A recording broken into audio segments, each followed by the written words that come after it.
ತನಯ ಅಪ್ಪಯ್ಯ ಎಲ್ಲವೇ ನಿನ್ನ ಮನದೊಳಗೆ ತಾವುದಾದರೆ ಭೂತ ಪಿಶಾಚವು ನಿನ್ನ ಹೃದಯದೊಳಗೆ ಉಮ್ಮನಿ ಮಾಡಿಕೊಂಡಿರುವುದೇ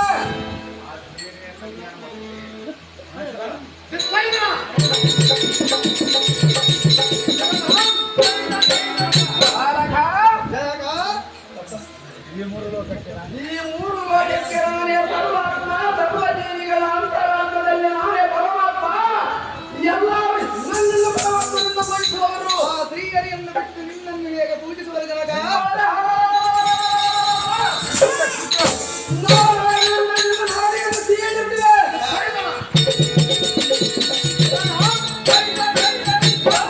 ಉಲ್ಲವನಿದ್ದೇನೆ ಅಪ್ಪಯ್ಯನೇ, ನಿನಗೆ ಈ ವಿದ್ಯೆಯನ್ನು ಹೇಳಿಕೊಟ್ಟವರಾದವರ ನಾನು ಎನ್ನ ಕತ್ತರಿಸಿ ಎನ್ನ ಪಾದದಲ್ಲಿ ಹಚ್ಚಿಕೊಂಡು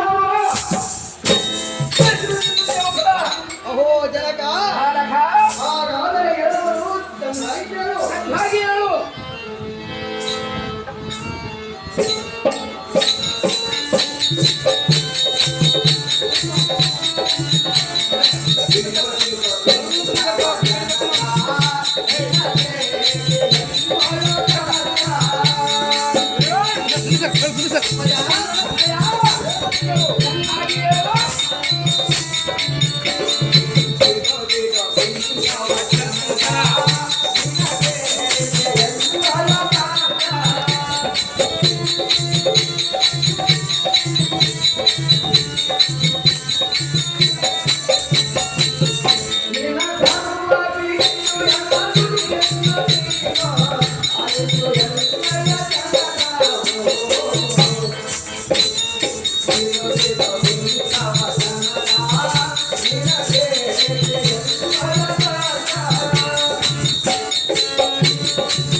ಜಗತ್ಪತ್ತಿ ಎನ್ನುವುದು ಪರರಿಂದ ಬರುವ ವಿದ್ಯೆಯಲ್ಲ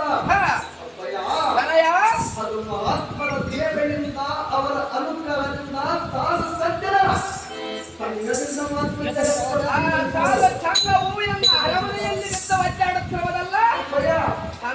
ಆ ಪರಮಾತ್ಮನ ಜಗತ್ಪತ್ತಿಯು ಪರರಿಂದ ಬರುವ ವಿದ್ಯೆಯಲ್ಲ. ಇದನ್ನು ನೀವು ಚೆನ್ನಾಗಿ ತಿಳಿದು ನೋಡು ಮಂಡಲಾಧೀಶ. ಬಿಡುವಿನ ಆಕ್ರೋಶ ಹರ್ಮಕನೆಂಬ ದುರ್ಧನನ ಅಪ್ಪಯ್ಯನೇ, ನಾನಾರು ಕಸವನಮ್ಮನ ಭಗ, ಯಾರು ಮಾರಿಚಿದೆಮ್ಮನ ಮೊಮ್ಮಗ, ಶತ್ರುಮುಖನೆಮ್ಮನ ಬಳಿ ಮೊಮ್ಮಗರಿಂದ ವಿಧಾನವನ್ನು ಹೊರಮಾಯಿಸಿ ಮನವನ್ನು ಹೊಡೆದ ಮಹಾವೀರನ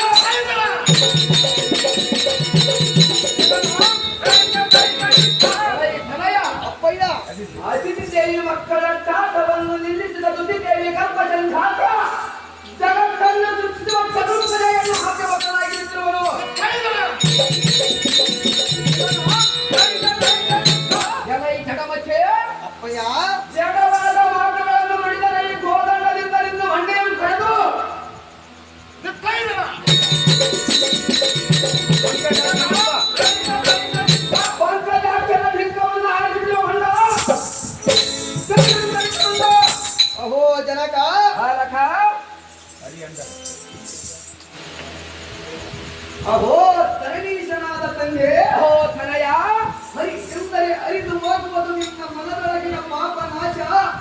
ನಿತ್ತು ಅತಿಯಾದ ಗರುಡೇಶ್ವರನನ್ನು ದ್ವೇಷಿಸಿದರೆ ಬರುವುದು ನಿನಗೆ ಯಮಪಾಶ. ಅವನನ್ನು ಕೊಂಡಾಡಿದರೆ ನಿನಗೆ ಬರುವುದು ಈ ಖಡ್ಗದ ಪ್ರತಾಪದ ದೋಷ. ಅಹೋ ಜನಕ, ಬಾಲಕ, ಆ ಪ್ರಿಯರಿಯು ಭಕ್ತ ಪ್ರೇಮಿಯು ಎನ್ನನ್ನು ನೀನು ಏನು ಮಾಡಲಾರೆವು. ಅವನು ನಿನ್ನನ್ನು ಹೊತ್ತು ಓಡಿಸುವನು. ಅಹೋ ಜನಕ, ಬಾಲಕ, ಯೋಗೇಶನಾದ ವಾಸುದೇವನನ್ನು ಬಡಿಸು.